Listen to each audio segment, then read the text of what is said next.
All right, HQ is live.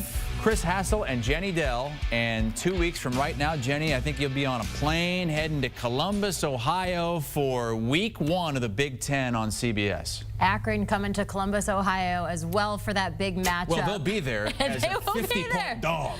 It's going to be a fun game. We're all just going to be excited that football's back, right? And you think about this offseason, it just flew by. Did it feel that way for you too? No, it took forever. Okay. So maybe it's just well, with the new season just around the corner. But I don't have to travel every week like you do. It does change things a little bit.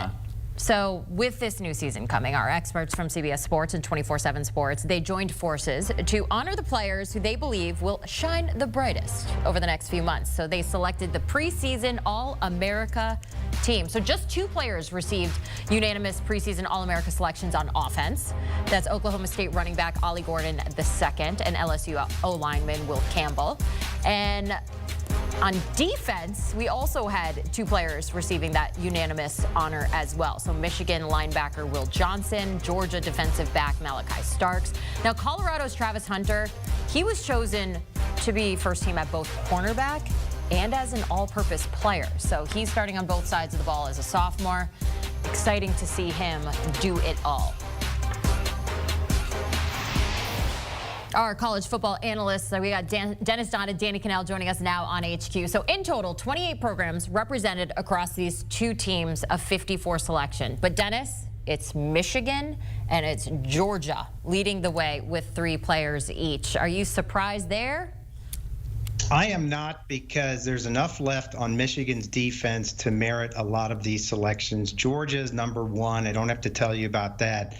Starting with quarterback Carson Beck, there is such a thing, guys, as WAR in college football, wins above replacement. He was #4 in WAR last year while throwing for 4,000 yards. The only guys ahead of him are in the NFL right now: Bo Nix, Jaden Daniels, and Michael Penix Jr. He waited 2 years. The only person to do that to get the starting job, or it seems like the only kind of people to do that, are Arch Manning. He's going to have a fantastic year, maybe the Heisman Trophy winner. And he's protected by one of those guys we just talked about, Tate Rutledge, a Georgia guard, maybe the best guard in the country with the 3rd best blocking grade last year. But Mason Graham, think about this, Georgia and Michigan may combine, according to some draft charts, for 3 of the top 4 picks in next year's draft. It's a long way away, a lot of mock drafts away.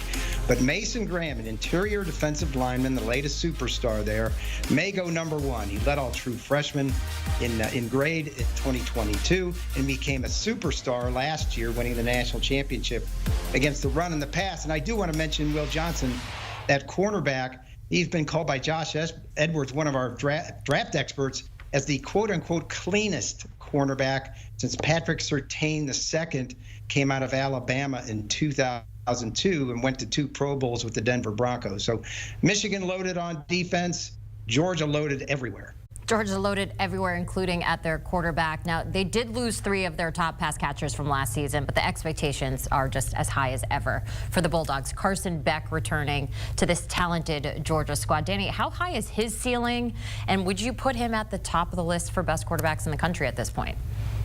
Jenny, I think he's the safest bet to put up there as like the All-American, the first-team guy, the guy who's the favorite to be the #1 overall pick. But I think it's very tight. Like, overall, I don't think this class is spectacular. I think it's a big reason why we had 6 quarterbacks taking the top 12 picks last year's NFL draft, is we were looking forward to this class, and people need to see more. And I guess that's what I would say, Jenny, about Carson Beck. I need to see him take that next step when he's going to be counted on to do more, where he doesn't have a Brock Bowers, as we're seeing here, who he can go to as that security blanket, or a Ladd McConkey on the outside. There's going to be a lot more pressure, and he's going to have to produce a lot more for this Georgia Bulldog offense. So I don't have any problem with him at the top because of what they bring back, because of the dominance they've displayed.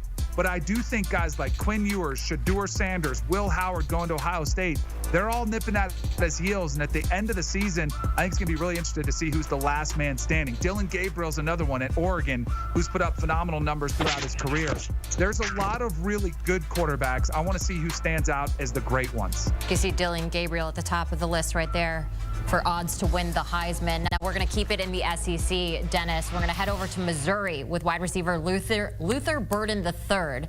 As a sophomore, he led the Tigers in receptions, receiving yards, touchdown receptions. How can we see him build off that success as a junior? Well, they're going to rely on him heavily after some losses in the offense. Him and Brady Cook are going to become maybe the #1 hookup quarterback receiver in the country because Luther Burden is so versatile.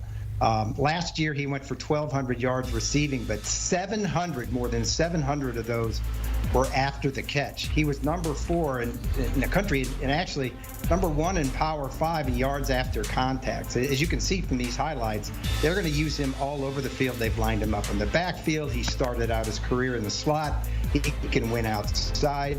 So he may become the best receiver in the country. If Missouri's going to duplicate what they did last year, and if they do, they're going to the playoff, they're going to have to do it with offense. But Luther Burden started out his career at Missouri as one of the best recruits in Missouri history. He now is on the line to see if he can become one of the best players. Such a fun program to watch over there. Now, Danny, it's always said that these games are won and lost at the line of scrimmage, right? So looking at the O-linemen, what's your take on it being completely dominated by SEC teams? Not surprised at all, Jenny, where this resides. I mean, this has been the difference. You mentioned it. Games are won and lost in the trenches, and for a long time, the SEC was known for its defensive tackle play. Well, what do? If you're out there competing in the SEC, you got to go out there and get some beef up front to be able to block for them. And I do think it's interesting. Parker Brailsford, the transfer coming in from Washington to Alabama, Kalen DeBoer brings him in. Probably one of the highlights of that, transfer portal class for him. But there is talent absolutely all over the place in the SEC. They've managed to, go after and keep these big guys in-house. And then if there's somebody on the open market or the transfer portal that looks like they could contribute, like a Brailsford, they're going to snatch him up too, because they realize the importance of winning those trenches up front. And I do think other teams are taking notice, but it's really hard for entire conferences to keep up with the SEC. Michigan last year, incredible offensive line, but not quite as good across the board in the Big Ten as they are in the SEC. We are going to kick it over to the Big Ten now and switch sides. We're going to break down the CBS Sports All-America D-line. So, Danny, Mason Graham projected to be one of the top pass rushers in college football. Dennis was just talking about him. What's unique about his style of play? Just the motor that keeps going, and somebody at his size at 6'3", 320 pounds, to be able to work in that interior defensive line with the amount of quickness and get off, and he's got great hands and strength. And for somebody to come in that early in his career, like Dennis mentioned, as a freshman, to come in and have that type of impact is highly rare. Like, you don't see that a lot. A lot of times you have that freshman weight program. You start getting in there, then your sophomore year, you start to see the returns. But for somebody to come in and have that sort of instant impact is really, really impressive. The other thing, too, is like from a pass rusher standpoint, I don't think he'll light it up in the stat column because of the position that he plays along that interior front.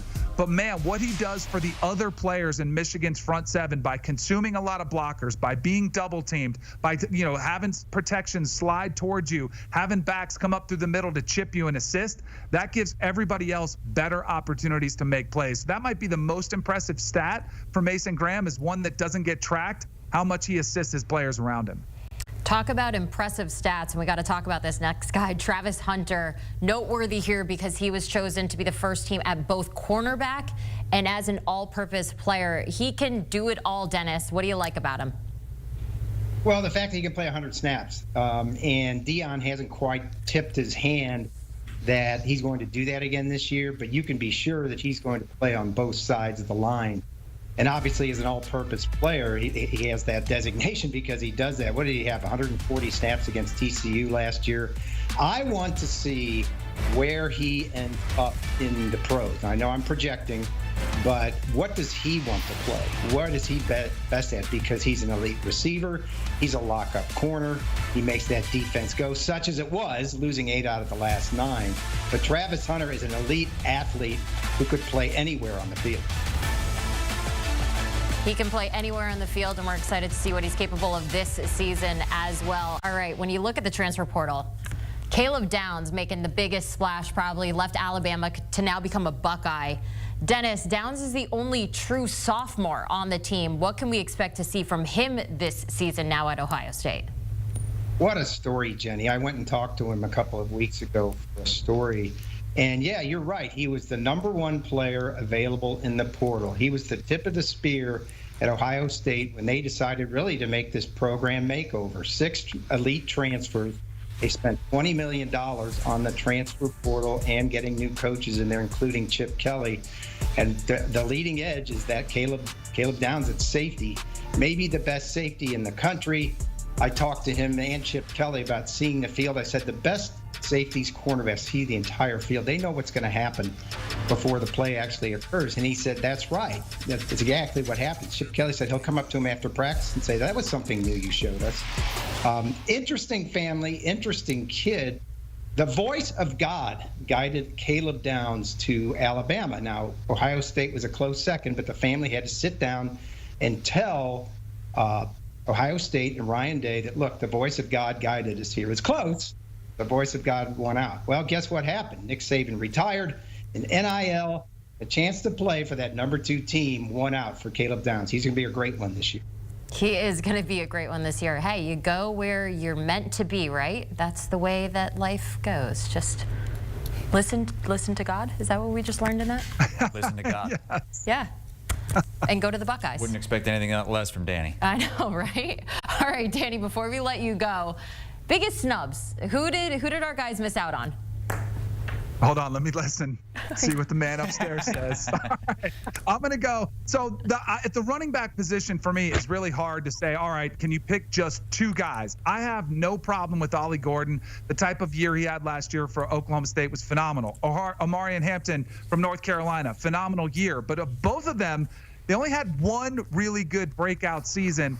I want to look at a guy, Quinshon Judkins, who's had 2 seasons back-to-back. His freshman year, he led the SEC in rushing. Last year, he was 3rd in the SEC in rushing and was the biggest, offseason mover in the running back market going to Ohio State. I think he's going to put up monster numbers, even in a crowded backfield with Travion Henderson. I think he, kind of stands above the rest. So for snubs, I would say if I was Quinshon Judkins, I'd feel like, hey, did you guys forget about me? Like, wait a second. I was a guy going up against some of the toughest defenses in college football and a big reason why Ole Miss had a breakout season last year. So I would say Quinshon Judkins, the best case of a guy who was snubbed by the All-American team. Maybe he'll be playing with a little chip on his shoulder. Danny Kanell, Dennis Dodd, breaking down the CBS Sports All-America teams. Fellas, thank you so much. And if you want more college football chatter, make sure to check out our Cover 3 podcast, our latest episode previewing Michigan State's upcoming season. You don't want to miss it.